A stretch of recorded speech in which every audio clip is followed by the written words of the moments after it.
Hello friends, இன்னைக்கான மணி saving challenge என்ன அப்படின்னு பார்த்தோம்னா 30 நாளில் ஒரு ₹1860 எப்படி நம்மளால சேமிக்க முடியும் அப்படிங்கிறதுக்கான தான். ஒரு ₹4 தான் நம்ம சேமிக்க போகிறோம். ஆனால் கூடுதலாக ஒரு ₹4 சேமிச்சோம் அப்படின்னா ஒரு மாசத்துல நம்மளுக்கு ஒரு கிட்டத்தட்ட ₹2000 சேமிக்க முடியும். அது எப்படி அப்படின்னு பார்த்தீங்கன்னா, 1ஆம் தேதி ₹4 சேமிக்கிறோம், ரெண்டாவது நாள் ₹4 கூடுதலாக சேமிக்கிறோம்.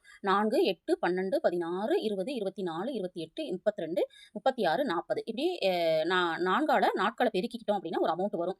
அந்த அமௌண்ட்டை நீங்கள் இந்த மாதிரி நோட் பண்ணிட்டு நீங்கள் சேவ் பண்ண என்ன பண்ணிக்கலாம் அப்படின்னா இந்த மாதிரி டிக் பண்ணிக்கலாம். அல்லது கேலண்டர் வச்சுட்டு அந்த கேலண்டரில் ஒவ்வொரு நாளும் நீங்க டிக் பண்ணிட்டே வந்தீங்கன்னா, ஒரு 10 நாள் சேமிச்சுட்டு பாருங்க. ₹220 இருக்கும். அதே மாரி 11வது நாள் 444, 48, 52, 56, 60, 64, 68, 72, 76, 80 இப்படி சேமிக்கும்போது 11வது நாள்ல இருந்து 20வது நாள் வந்து ₹620 நம்மளால சேமிச்சிருக்க முடியும். அடுத்தது 21வது நாள் 84, 88, 92, 96, 100, 104, 108, 112, 116, 120 நம்ம வந்து அதிகபட்சமே ₹120 தான் சேமிக்க போறோம். இது வந்து சிம்பிளா சேமிக்கவே முடியலங்கிறவங்க சேலஞ்சா எடுத்து பண்ணி பாருங்க. கண்டிப்பா உங்க கையில மாசத்துல ஒரு ₹2000 எளிதா சேமிக்க முடியும். இப்போ இந்த லாஸ்ட் 10 நாள்ல ₹1020 நம்ம சேமிச்சிருக்கோம். அப்ப முதல் 10 நாள் 220, அப்புறம் 2வது 10 நாள் 620, 3வது 10 நாள் 1020.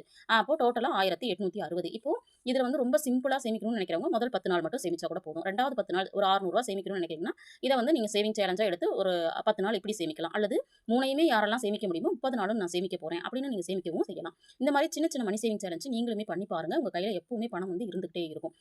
அதே மாதிரி இந்த மாதிரி ஒரு மணி சேவிங் சேலஞ்ச் பண்றீங்க அப்படின்னா, அதுக்கு ஒரு கோல் வச்சுட்டு சேவ் பண்ணுங்க. அப்பதான் நம்ம தொடர்ந்து சேமிக்க முடியும். ட்ரை பண்ணி பாருங்க.